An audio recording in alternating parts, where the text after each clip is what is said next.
What do you mean you don't have the keys? The house is empty. That can't be right, I said, my knuckles white as I gripped my phone. The neighbor across the street was staring at me from his porch, watching me pace back and forth in front of what used to be my home. My name is Jasmine Rojas, and I had just driven 4 hours from my university to Bakersfield for spring break, only to find my childhood home with a for sale sign hammered into the front lawn. The windows were bare. No curtains. No furniture visible inside.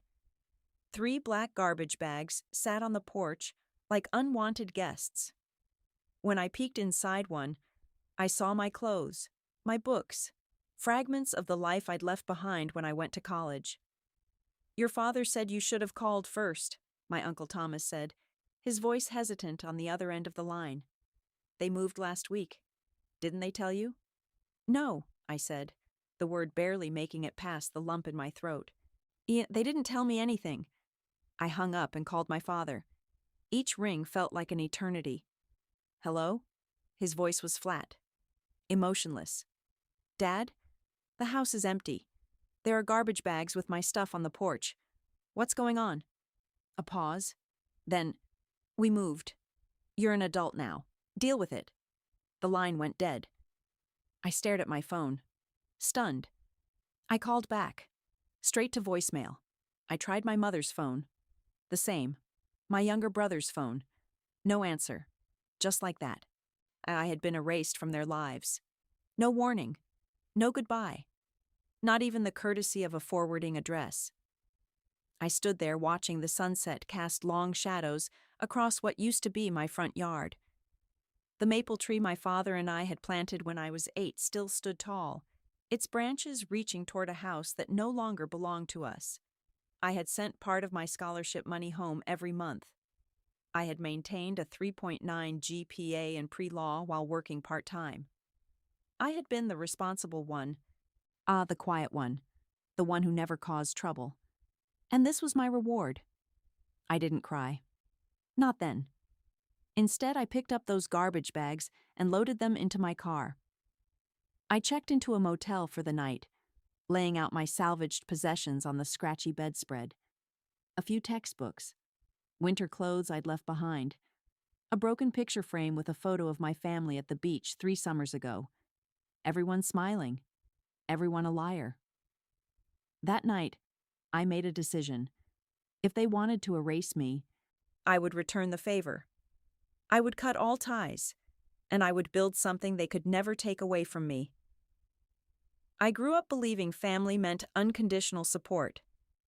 My parents had immigrated from Mexico before I was born, and family first was practically our household religion. My father worked double shifts at the manufacturing plant. My mother cleaned houses. They reminded us daily of their sacrifices. "Or if we came here with nothing so you could have everything," my father would say over dinner. "Education is your ticket." I took those words seriously. While other kids went to parties, I studied. When my high school friends got summer jobs at the mall, I interned at the local courthouse. My acceptance to university on a pre-law scholarship was supposed to be the first return on their investment. My younger brother, Gabriel, was different. He struggled in school, preferred video games to books, and had been caught shoplifting twice. Yet my parents never threatened to kick him out. They defended him, supported him, forgave him. "He's finding his way," they'd say. Maybe that's why their abandonment blindsided me. The responsible daughter discarded while the troubled son remained under their wing. That night in the motel, I called Professor Wilkins, my constitutional law instructor, who had become something of a mentor. "They just left?" she asked, disbelief evident in her voice. "Yes. I'm not sure what to do next. I can't exactly go back to the dorms during break. And My voice cracked, the emotion finally breaking through. "Listen to me, Jasmine. Come stay with me until the dorms reopen. We'll figure this out together." Professor Wilkins lived alone in a Victorian house filled with books and 2 elderly cats. She gave me her guest room and a key. "No time limit," she said. "Focus on your studies." That spring break, instead of relaxing, I threw myself into research. Or Professor Wilkins had connected me with a summer legal internship at Riverton Law Partners, specializing in housing discrimination cases. The irony wasn't lost on me. Channel it, Professor Wilkins advised over tea one evening. The best advocacy comes from personal experience.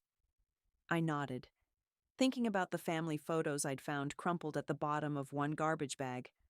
My quinceañera, high school graduation, all the milestones my parents had celebrated, only to discard the evidence like trash. That night, I blocked their numbers. All of them. My father, mother, brother, even aunts and uncles who might enable their behavior. If anyone asked about my family, I simply said, "We're not in touch." No dramatic story. No plea for sympathy. I was rebuilding from scratch, and sentimentality had no place in the foundation. The summer internship at Riverton Law Partners changed everything. What started as basic research and coffee runs quickly evolved when my supervisor, attorney Eleanor Grayson, discovered my knack for connecting with clients. "You have something rare, Jasmine," she told me after I helped calm a young mother facing eviction. "You actually listen." I was assigned to assist with intake interviews, meeting families being pushed out of affordable housing by developers, elderly tenants facing illegal rent increases, students dealing with predatory landlords. Their stories resonated with me in ways I couldn't articulate. One evening, after a particularly grueling day interviewing 3 families from the same apartment complex who were all served simultaneous eviction notices, I stayed late organizing case notes. Eleanor found me there at 9 p.m. surrounded by papers. "Burning the midnight oil?" she asked, leaning against the doorframe. "These families have nowhere to go," I said. "Or the developers are offering them 2 weeks in a motel as compensation for breaking their leases early." Eleanor sighed. "Unfortunately, that's often more than the law requires." "But it's not right," I insisted. 2 weeks isn't enough time to find new housing, especially with security deposits and first month's rent. These people will end up homeless." "The system is broken," Eleanor agreed. "So, what are you going to do about it?" That question lingered with me for days. What could I, a second-year pre-law student with an internship, possibly do? The answer came unexpectedly during a mandatory university financial aid seminar. The presenter mentioned that students could apply for social innovation grants, seed money for projects addressing community needs. The application deadline was just 2 weeks away. I stayed up 3 nights straight, drafting a proposal for a housing advocacy program specifically for students and low-income families. I called it the Safe Space Initiative. Eleanor helped me refine the legal aspects. Professor Wilkins reviewed the final application. Now, before I tell you what happened next, I need to pause for just a second. Because right now, you might be watching this and thinking, "This girl went through all that and kept going?" And yeah, she did. But here's the thing. Stories like Jasmine's, they don't get told enough. People abandon their own kids, erase them like they never existed, and nobody talks about what happens to the ones left behind holding garbage bags on the front porch. If this story is hitting you, if you've ever been written off by the people who were supposed to love you the most, hit that subscribe button right now. Because every single week, we bring you stories just like this one. Stories about people who were thrown away and came back as something nobody saw coming. Don't miss the rest of this one. Trust me, it gets wild from here. While waiting to hear back about the grant, I received the first of many calls from my parents. It came 6 months after they had abandoned me, a voicemail from my father. "Jasmine, your mother is worried about you. Call us." No apology, no explanation. Just an expectation that I would respond to their summons like an obedient daughter. I didn't call back.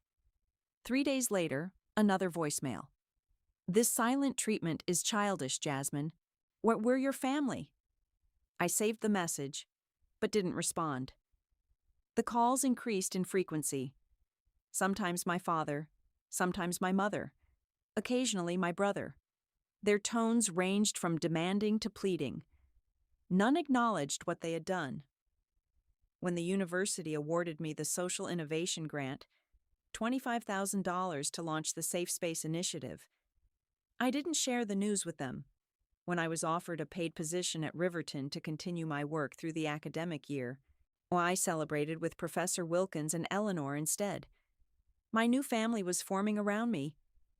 People who supported me not out of obligation, but out of genuine respect and care. By January, the Safe Space Initiative had assisted 23 students fighting wrongful evictions. We operated out of a converted storage room at Riverton Law Partners, with 2 volunteer paralegals and a rotating schedule of law students earning clinical hours. Most days I rushed from classes to the office, spending evenings reviewing cases and refining our approach. The work was exhausting, but fulfilling. Each family that maintained housing, each student who avoided homelessness, it felt like a personal victory. I was building something meaningful from the wreckage of my own displacement. My parents, meanwhile, had increased their campaign to reconnect. The calls came with alarming frequency, sometimes multiple times per day. When I continued ignoring them, they enlisted relatives. "See, your mother cries every night," my Aunt Lucia texted. "Whatever they did, can't you forgive them?" I didn't respond to these messages either. Forgiveness requires acknowledgement. And they had yet to admit any wrongdoing. One Tuesday afternoon in February, I was counseling a sophomore named Devin, who had returned from winter break to find his landlord had rented his room to someone else, despite his paid-up lease. As we discussed his options, the office phone rang. Safe Space Initiative. "This is Jasmine," I answered, gesturing apologetically to Devin. "Jasmine, is that you?" It was my mother's voice. My stomach dropped. "How did you get this number?" "It's on your website," she said. "Why haven't you returned our calls? We've been worried sick." Devin shifted uncomfortably in his chair. I covered the mouthpiece. "I'm sorry. I need to handle this. Would you mind waiting outside for a moment?" After he left, I uncovered the phone. "This is my workplace. Please don't call here again." "We're your parents," my mother said, her voice breaking. "We have the right—" "You lost that right," I interrupted, "when you put my belongings in garbage bags and sold our house without telling me. I'm not doing this now." "Your father made a mistake," she pleaded. "We had financial troubles. The house was being foreclosed on. We were embarrassed." For a moment, I felt a crack in my resolve. Financial troubles. Foreclosure. And they had never mentioned money problems. But then I remembered standing on that porch.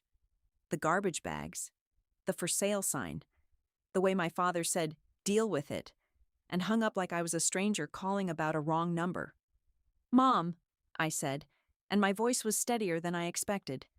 "If that's true, if you were losing the house, why didn't you call me? Why didn't you say, 'Jasmine, we're in trouble. We need you to know what's happening. I was sending money home every month. I was your daughter. Not a burden, a daughter." Silence on the line. Instead, you moved, sold the house, packed my life into trash bags, and left them on a porch like they meant nothing. Like I meant nothing. "Jasmine, please, don't call this number again." I set the phone down slowly. My hands were trembling. Not from anger, from something deeper.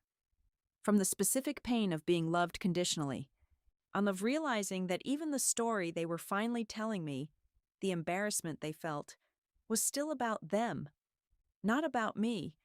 Not about what it felt like to arrive at an empty house after 4 hours on the highway.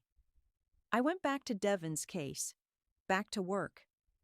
But something had shifted inside me. Over the next 2 weeks, pieces of the real story started falling into place. Not from my parents, but from fragments I'd collect through phone calls I hadn't asked for. My cousin Marta, the one family member I'd stayed loosely in contact with, called me one evening and told me something that changed everything I thought I understood about the situation. Jasmine, your dad didn't lose the house because of bad luck. She paused. I didn't say anything. I let her talk. He co-signed a loan for Gabriel. Your brother had run up gambling debts. Serious ones. Dad used the house as collateral to pay them off.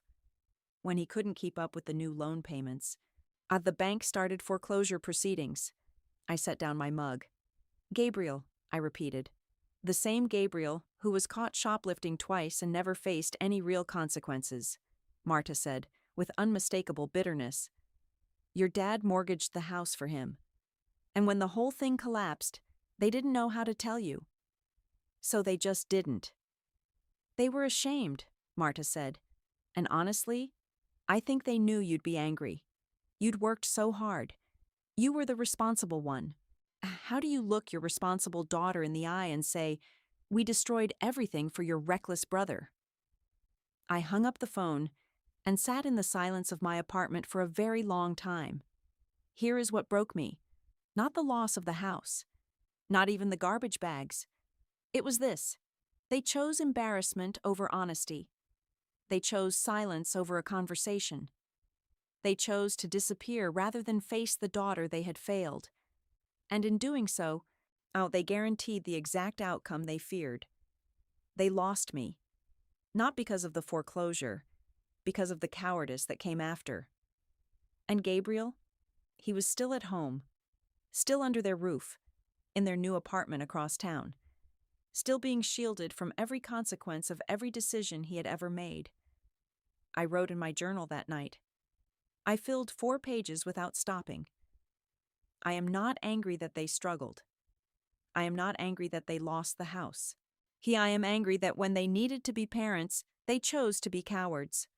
I am angry that my entire childhood, every sacrifice I made, every dollar I sent home, every opportunity I turned down to stay focused, was treated as less important than saving face.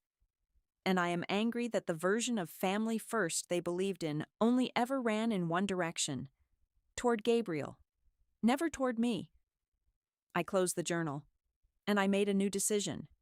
Not revenge in the dramatic sense, not some scheme designed to humiliate them publicly or take something from them. I had seen enough through my legal work to know that true power isn't about destroying someone.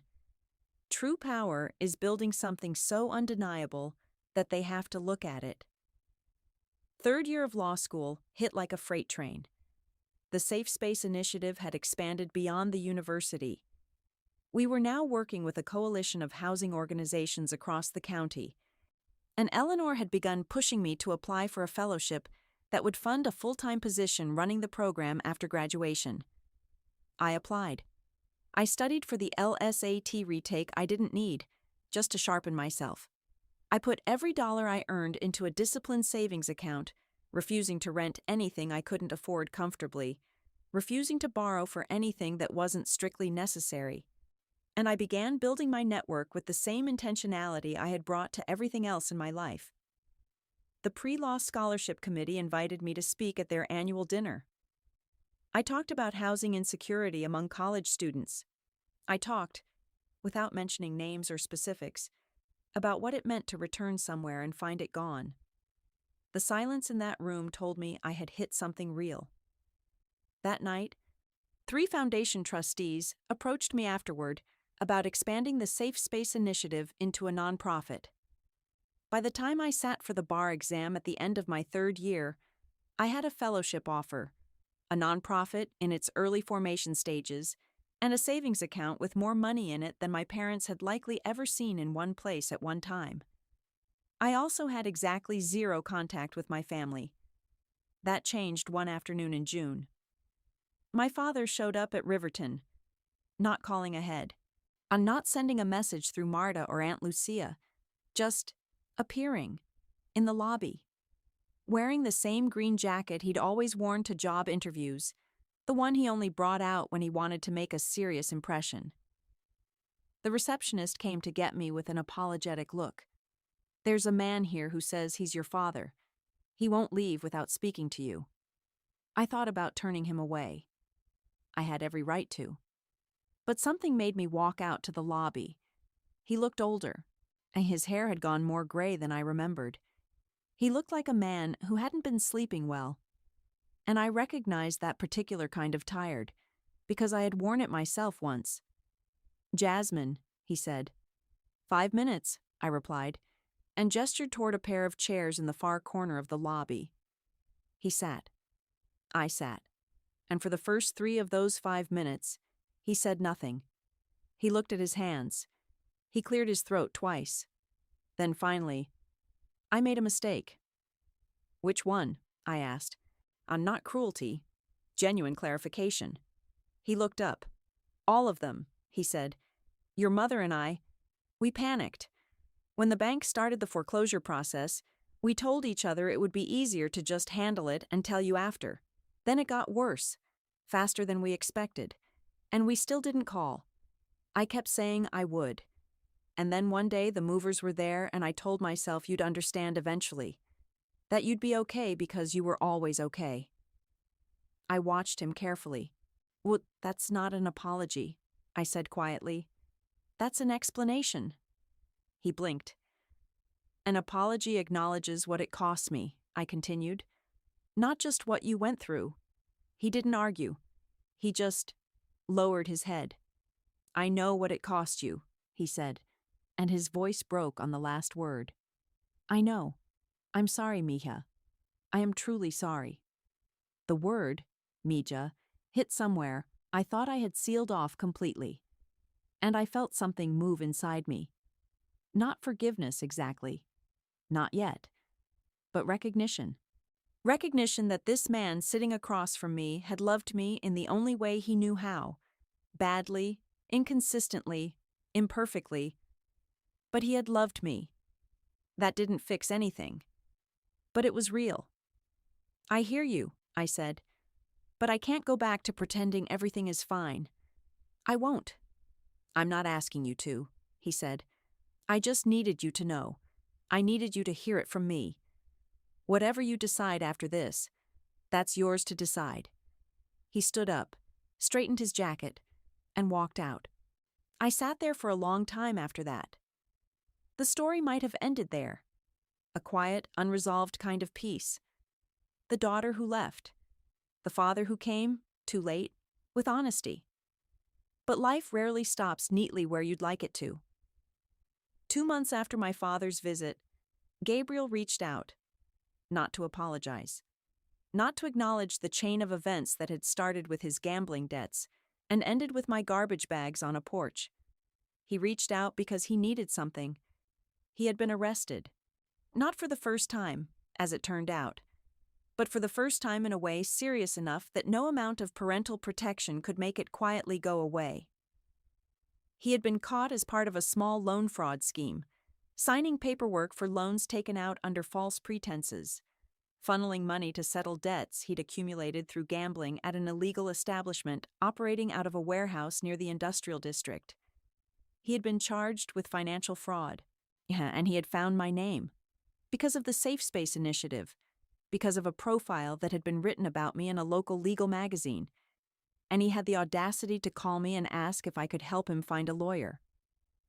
"You work in law now, right?" he said, as casually as if we had spoken last week. "You know people." I sat with the phone pressed to my ear for a long moment. "Gabriel," I said, "you co-signed to use our parents' home as collateral for your gambling debts. The bank foreclosed. How Mom and Dad lost everything. I came home to garbage bags on a porch and a for sale sign on the lawn. You understand that, right? You know that's what happened?" Silence. "Yeah," he said. And to his credit, and my genuine surprise, he didn't deflect. "Yeah, I know. Are you sorry?" A longer silence. "I didn't think it would go that far," he said finally. "I kept thinking I could fix it before anyone found out.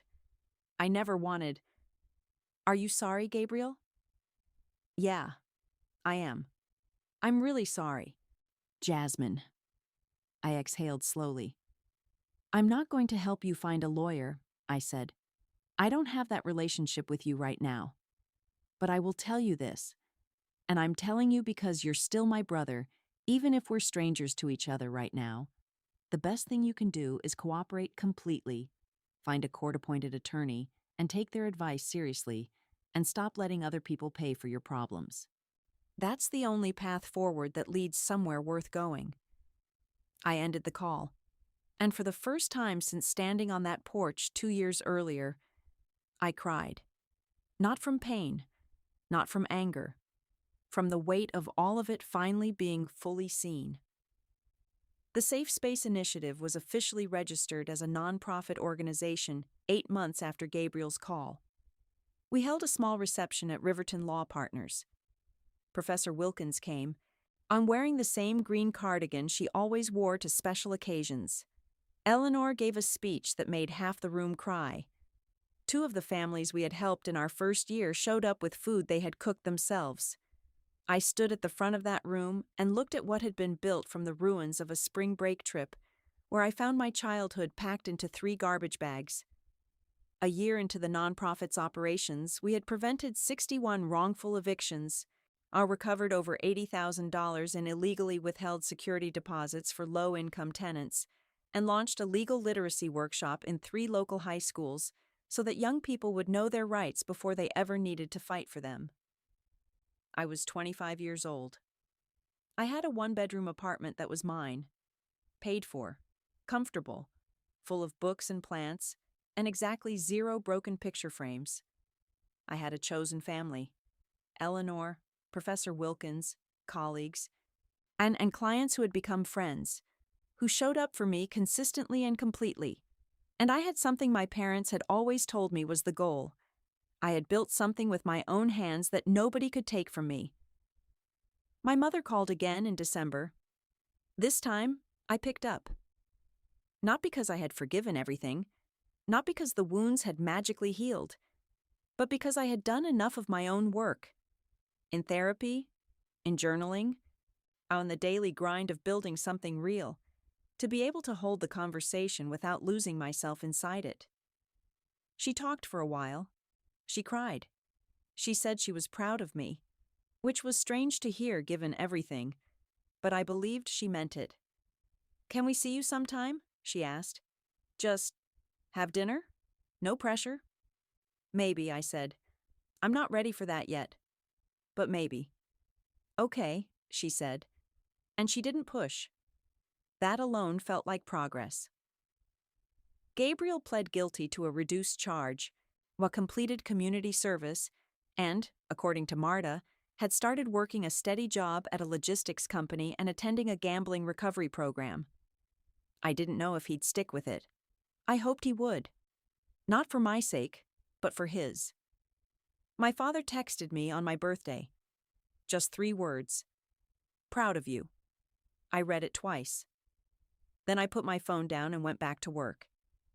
Here is what I want you to understand, if you have made it this far. This is not a story about revenge. Not in the way we usually mean that word. Nobody got exposed publicly. Nobody was ruined. Nobody got their dramatic comeuppance in a scene you could slow clap to. What happened instead was quieter and far more powerful. A girl was abandoned by the people who were supposed to be her foundation. And instead of collapsing, instead of spending her life either chasing their approval or planning their destruction, she did the one thing they never expected. She built something real.